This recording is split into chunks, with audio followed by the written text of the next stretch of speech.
చిన్న సైన్యం అయినా సరే వారికి పెద్ద దేవుడు ఉన్నాడు. హల్లెలూయా. వారికి ఎవరు తోడున్నారు? దేవుడు తోడుంది. కనుక మనము వారితో యుద్ధం చేయలేము, వారితో మనం పోరాడలేము. తిరిగిపోదాం పదండి అని తిరిగి వారు వచ్చిన దారిని మరలా వెనక్కి వెళ్ళిపోయారు. హల్లెలూయా. ఎంత ఉన్నతమైన దేవుడు అండి, ఎంత గొప్ప దేవుడు అండి. ప్రార్థన చేస్తే దేవుడు వింటాడండి. సమూయేలు ప్రార్థన. అందుకే ఒక 4 విషయాలు మనం మాత్రం చాలా జాగ్రత్తగా ఉండాలి. బల్లారాధన తీసుకుపోతున్నాం మనము. అపొస్తలుల కార్యాలు 2వ అధ్యాయము చూడండి ఒకసారి. ఎన్నో వచనం?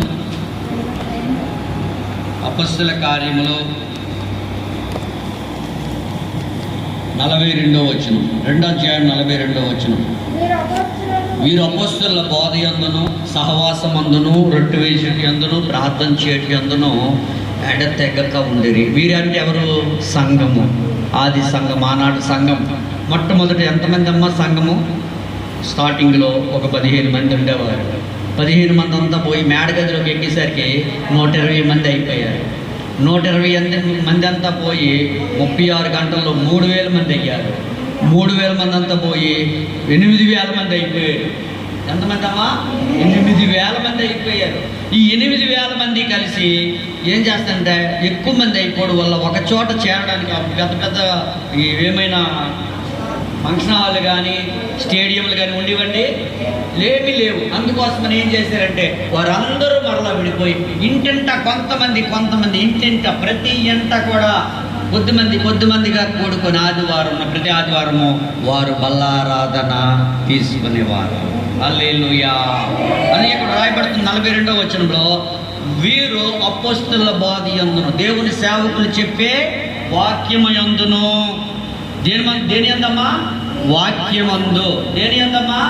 వాక్యం ఏం చేస్తా తెలుసా? బ్రతుకులను మారుస్తుంది. నా మాట నా భార్య మనసును మార్చదో. నేను చెప్తున్నాను, జాగ్రత్తగా వినండి. నేను నా భార్య హృదయాన్ని మార్చలేదు, నా భార్యని నేను మార్చలేదు. ఏ భర్త కూడా ఏ భార్య హృదయం ఎందుకంటే ఐఎమ్ హోమ్ మినిస్టర్. ఎవరమ్మా? Home minister. ఇంట్లో కళ్ళు ఎర్రబేస్తే అయిపోవలసిందే. ఎవరో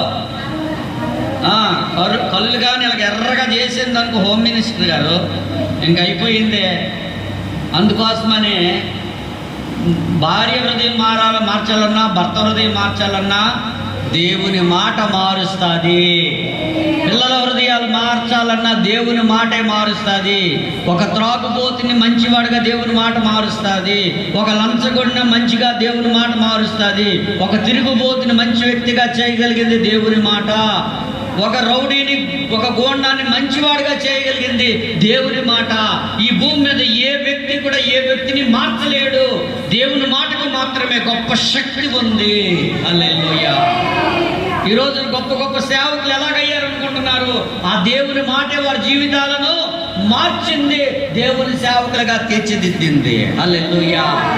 కనుక మనము దేవుని బోధ యందు, దేవుని బోధ అంటే ఏంటి? దేవుని మాటలో ఉండాలి. దేవుని మాట యందును అలాగే సహవాసమందును ఏముండాలండి? సహవాసం అంటే ఇదే సహవాసము. ప్రతి ఆదివారం తప్పక కూడుకోవాలి. అక్కడ ప్రార్థన పెట్టినా రావాలి. అంతేకాదు ఉపవాసం ప్రార్థనలో ఉండాలి. హల్లెలూయా. అపొస్తలుల బోధ యందు సహవాసమందును రొట్టె విరుచుట యందు. ఈరోజు ఏమి విరుస్తాం మనము? రొట్టె విరుచు. అలాగే ప్రార్థన చేయటి యందును ఎడతెగక ఉండాలి. హల్లెలూయా. ఈ 4 విషయాలు ఉండాలి. వాక్యములో నిలబడాలి, బోధలో ఉండాలి, అదే సహవాసం అందు ఉండాలి, రొట్టె విరుచుట యందు ఉండాలి, ప్రార్థన యందు నిలకడగలిగి ఉండాలి, ఎడతెగక ఉండాలి. ఇవి చేసినప్పుడు దేవుల్లో మనం ఉండగలుగుతాం, పడిపోము. మన ఆత్మస్థితి సన్నగిల్లదు. ఎన్ని శోధనలు వచ్చినా, ఎన్ని కష్టాలు వచ్చినా, ఇబ్బందులు వచ్చినా మనం పడిపోము, దేవుల్లో ఉండగలుగుతాం. ఎందుకంటే మన దేవుడు విజయశీలుడు. హల్లెలూయా. ఆయన మనకు విజయాన్ని తప్పక ఇస్తాడు. కనుక దేవుని బిడ్డలారా, మరి ఇజ్రాయేలుకు వారు గెలవడానికి ముందు సమూయేలు ఏం చేశాడంటే పాలు విడవని ఒక గొర్రె పిల్లని తీసుకొచ్చి ఏం చేశాడమ్మా? ఏసయ్య ఆయనలో పాపం ఉందమ్మా. ఏమన్నాడు? యోహాను ఏమన్నాడు? ఇదిగో లోక పాపమును మోసుకుని పోవచ్చున్న దేవుని గొర్రె పిల్ల. లోక పాపాన్ని మోయడానికి వచ్చిన దేవుని గొర్రె పిల్ల. ఎవరా గొర్రె పిల్ల?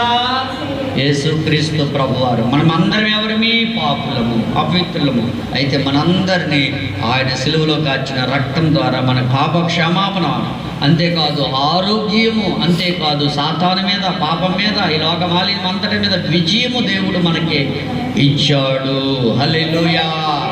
కనుక పరిశుద్ధత కలిగి, నీతి కలిగి, యేసుక్రీస్తు మన కొరకు చేసిన త్యాగాన్ని గుర్తు చేసుకుంటూ, జ్ఞాపకం చేసుకుంటూ, ఆయన వచ్చే వరకు కూడా, ఆయన వస్తున్నాడు త్వరలో, ఆయన వచ్చే వరకు మన జీవితాలు పరిశుద్ధంగా మనం ఏం చేయాలి? కాపాడుకుంటూ ప్రభువులో ముందుకు సాగుదాం. ప్రభు ఈ మాటలను దీవించును గాక. ఆమేన్. ప్రార్థన చేసుకుందాం. తల్ల వంచండి, కళ్ళు